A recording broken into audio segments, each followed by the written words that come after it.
Ahora, si nos fijamos en la forma de la dependencia entre la diferencia de presión entre los extremos del tubo y el flujo que ocurre, vemos que esta relación es lineal.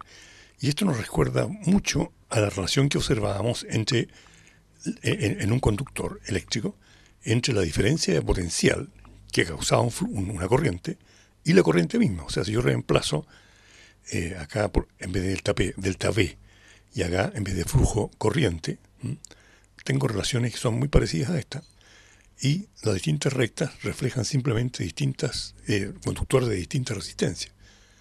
Y esta es la ecuación, ¿no es cierto?, que se aplica a cada recta, y lo que cambia para cada diferencia de voltaje particular es la resistencia, que hace que la magnitud de la corriente sea distinta. Entonces, para esto yo puedo aplicar una ecuación exactamente análoga y puedo decir entonces que la diferencia de presión en los extremos de una cañería va a causar un flujo, pero la magnitud de ese flujo va a depender de cuánto resista la cañería. Y la resistencia, ya lo hemos visto, va a depender del largo del tubo.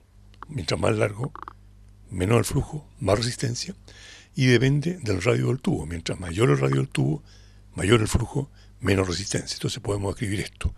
La resistencia es proporcional al largo dividido por el radio del tubo. Y se mide en estas unidades pascales, segundo partido por metro cúbico. Bueno, y de hecho esta idea de la resistencia es realmente análoga a la de la eléctrica. Imaginemos, preguntemos, ¿qué pasa si a un conducto, a un tubo, a una cañería, agregamos en paralelo una segunda vía de flujo? Esta situación de acá. Yo tengo un vaso, y entonces esto podría ser un vaso sanguíneo que tiene una restricción al flujo, y entonces toda la sangre que está pasando por acá está limitada a este valor 40 ml por segundo, porque por acá, por esta zona estrecha, no pasa más que eso. Entonces toda la sangre que puede pasar por el sistema completo no puede ser más que esa cantidad.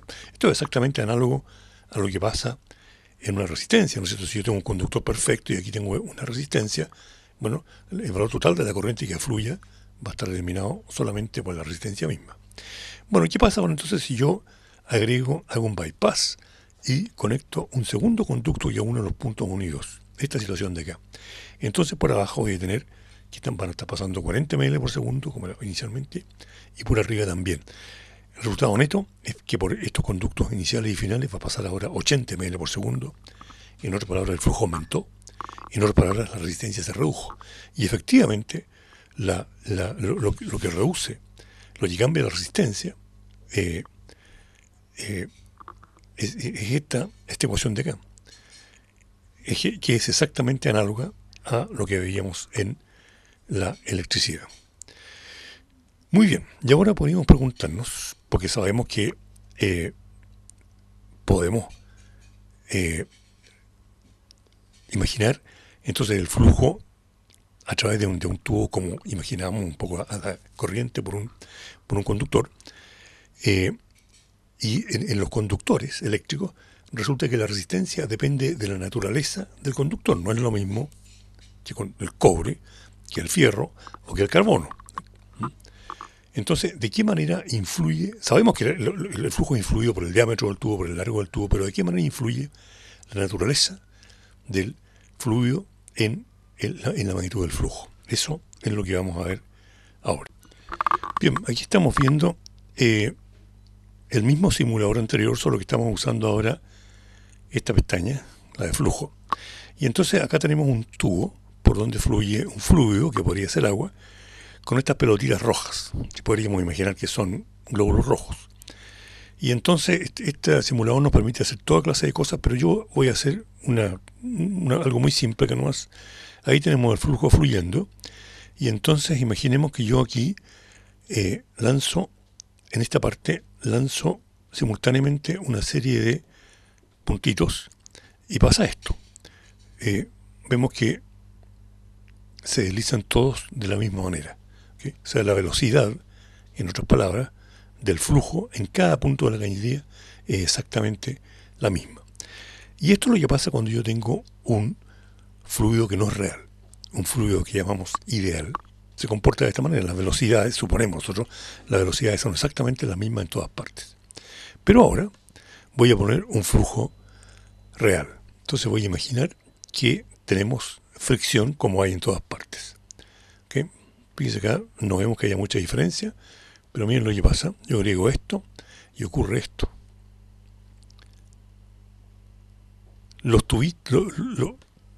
El flujo al centro se adelanta, va más rápido, y el flujo lateral se atrasa, es más lento. ¿Sí? Entonces, cuando yo tengo fricción, cuando tengo un fluido real, cuando tengo agua, por ejemplo, el fluido fluye más rápidamente al centro del tubo y más lentamente cerca de las paredes del tubo. Entonces, lo que veíamos recién era esto, cuando teníamos roce interno en el flujo. Entonces podemos imaginar la situación que vemos de esta manera. Podemos imaginar que el fluido está compuesto por una especie de cebolla bidimensional, en que el fluido está compuesto por una serie de capas superpuestas que se deslizan una sobre la otra. Y la capa más rápida es la que va al centro, la más chiquitita, y la más lenta es la que va pegada al tubo. ¿Y por qué es más lenta? Bueno, porque la fuerza de fricción depende del área de roce. ¿Okay? Y a medida que nos acercamos al centro, cada una de estas capas tiene una superficie de roce menor y por lo tanto roza menos y por lo tanto avanza más. ¿Okay? Y entonces este tipo de deslizamiento en capas o láminas se llama flujo laminar y es un flujo ordenado que vamos a caracterizar inmediatamente. Ahora, ¿cómo caracterizamos, cómo medimos el roce? Bueno, el roce no lo podemos medir directamente, pero sí podemos conocer una cantidad que llamamos viscosidad y que la conocemos con la letra eta, esta especie de N, que es letra griega eta. Y entonces la viscosidad refleja el roce que hay entre esas capas. Y la viscosidad entonces nos da una medida de la resistencia que tiene el fluido a fluir. Entonces, esa es la diferencia que existe entre los distintos fluidos, la viscosidad. Algunos son más viscosos, otros son menos viscosos. La unidad de la viscosidad es pascales por segundo. Entonces, el agua tiene una viscosidad de 1 milipascal por segundo. Mili, o sea, es 1 por 10 a la menos 3 pascales por segundo. Y pongo acá la viscosidad a 20 grados porque la viscosidad depende de la temperatura. A mayor temperatura, menor viscosidad. Ahora, el alcohol tiene una viscosidad similar, un poquito más grande. La sangre tiene una viscosidad 3 a 4 veces mayor que la del agua, porque la sangre está repleta de células y tiene un montón de proteína también, y todas esas cosas tienden a hacer que le cueste más fluir y por lo tanto es más viscosa. El aceite de oliva, ¿qué me dicen ustedes? Cualquiera de nosotros que le haya puesto algún aceite a una ensalada, si compara la forma en que fluye el aceite con la forma en que fluye el agua, nos damos cuenta que el aceite fluye más lentamente, fluye más difícilmente. Y entonces el aceite de oliva tiene una viscosidad mayor, mucho mayor. El aceite de motor de auto tiene una viscosidad todavía más grande. La glicerina, no sé si han tenido glicerina en sus manos, es un líquido extremadamente, digamos, difícil de fluir y tiene una viscosidad de 1420. La miel, como ustedes tienen miel líquida, la miel también le cuesta mucho fluir y tiene una viscosidad también en el rango de los miles de milipascales por segundo. ¿Okay? Entonces, la viscosidad de un fluido expresa la resistencia intrínseca de ese fluido a fluir y se debe al roce que hay entre las capas del mismo fluido mientras fluye. Ok, entonces vamos a ver esto, vamos a hacer un experimento. Este es un tubo que está lleno con un fluido que está moviéndose de izquierda a derecha. Y entonces acá, en este punto, se inyecta, en ese punto, un colorante azul. Entonces lo que vemos, esta es una foto, este colorante se mueve en esa posición.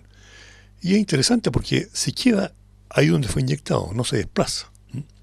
Sí, y si uno hubiera hecho la inyección en otra parte, por ejemplo ahí, o acá, en todos esos puntos se habría observado lo mismo, o sea que básicamente este volumen inyectado se habría quedado exactamente en donde está. Entonces, lo que esto nos dice es que el fluido está fluyendo ordenadamente, sin que sus secciones internas, porque lo que yo hice al ponerlo ahí, deposité el colorante en una de estas capas que están moviéndose, y lo que esto nos muestra es que el fluido se queda en esa capa donde fue puesto, no se mezcla con las otras capas. ¿Ok? Ahora, suponga que este experimento se hizo a una velocidad bajita. Si se aumenta la velocidad del flujo, o sea, yo acelero de modo que la velocidad lineal del flujo aumenta, se observa esto. Ya el sistema se desordena un poquito. Si lo desordeno, si aumento todavía más la velocidad del flujo, ahora vemos que esta tendencia digamos, a desordenarse se hace más temprana, y si aumento más la velocidad del flujo, ocurre esto. Sencillamente aquí lo que vemos es que este es un flujo en el cual las capas están todas mezclando unas con otras desde el principio. Y vemos también que este desorden es completo, porque si yo me fijo en esa sección del tubo, es completamente distinta hasta acá, y es distinta a todas las que vienen. Este es un flujo completamente caótico, completamente desordenado, impredecible. Y esto ocurrió solamente aumentando la velocidad del flujo. Entonces, podemos decir entonces que el modo en que los fluidos fluyen va a depender de su velocidad. Si esta velocidad es suficientemente baja, los fluidos van a fluir en forma laminar, o sea, sin que las capas se mezclen entre sí. Si la velocidad aumenta mucho, entonces el flujo se va a desordenar, formando este otro tipo de flujo que llamamos flujo turbulento. Entonces, podemos hablar de que tenemos estos tipos de flujos cuando la velocidad es suficientemente lenta, no hay mezcla ninguna, flujo laminar. Cuando es muy rápido, el flujo es completamente desordenado, es un flujo turbulento. Bueno, y a los intermedios los podemos llamar flujos de transición. Y entonces podemos decir que el flujo laminar, esto no lo hemos dicho, pero el flujo laminar es ordenado, es silencioso. Uno no oye o tiene un nivel de ruido muy bajo cuando fluye. En cambio, el fluido turbulento es ruidoso, es caótico, impredecible y ruidoso. Y está en una continua, es un flujo que está internamente, continuamente mezclándose. Y de hecho, para propósitos clínicos, uno con un fonendo puede distinguir fácilmente cuando hay flujo turbulento y cuando hay flujo laminar, porque este es ruidoso y este otro no. Ok, ahora, esta transición de laminar a turbulento, nosotros lo podemos caracterizar con esta ecuación que se llama la ecuación de Reynolds. Y con la ecuación de Reynolds uno calcula un número, este número que no tiene dimensión, que se llama número de Reynolds. Y que nos dice, el valor de este número nos da una idea de si el flujo es laminar o es turbulento. ¿Y de qué depende? Bueno, se calcula en términos de la densidad del líquido y de la viscosidad del líquido. Para un mismo líquido estas dos cosas son constantes, ¿se fijan? Así que ρ y eta son constantes. Y la velocidad depende, es decir, el número de Reynolds va a depender entonces solamente de dos cosas. Una, la velocidad lineal con que se mueve el fluido y el radio del conductor, del tubo, por donde se está moviendo. Entonces, si lo único que está cambiando es la velocidad, entonces esta cantidad nos dice si a determinada velocidad el flujo es laminar o turbulento. ¿Y cómo lo sabemos? Bueno, si este número es menor que 2000, el flujo es laminar. Si es mayor que 3000, el flujo es turbulento. Y si es intermedio, no sabemos. Es un flujo de transición. No sabemos, no es laminar ni es turbulento. Muy bien. Pero el flujo turbulento no solamente es causado por una alta velocidad, sino que también por interrupciones, por disrupciones del camino de fluido. Por ejemplo, si yo tengo, este es un diagrama real en que de un fluido en el cual que está fluyendo en forma completamente lineal, y aquí se interpuso un obstáculo. Y lo que se observa es que después, en la trayectoria, aparecen estas turbulencias caóticas que afectan a la zona que es interrumpida. Por otro lado, es cuando un fluido fluye en una cañería que tiene un brusco cambio, en esta zona de un radio muy chico también se producen turbulencias.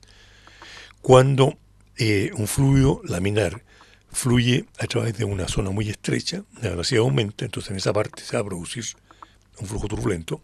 Y finalmente en las cavidades mismas, como el corazón, se produce un flujo turbulento. O sea, cuando llega sangre fluyendo de manera laminar al corazón, se producir dentro del corazón un flujo turbulento. Entonces podemos decir que los flujos son causados por diferencia de presión, todos los fluidos son viscosos, lo que expresa su resistencia a fluir. La magnitud del flujo, que tan grande sea, va a depender de la diferencia de presión en los extremos del tubo, va a depender del área del tubo y del largo del tubo, y va a depender también de la viscosidad. Mientras más viscoso sea el fluido, más le va a costar fluir, menor va a ser la velocidad de flujo. Y dependiendo de la velocidad lineal, entonces los flujos pueden ser laminares o turbulentos.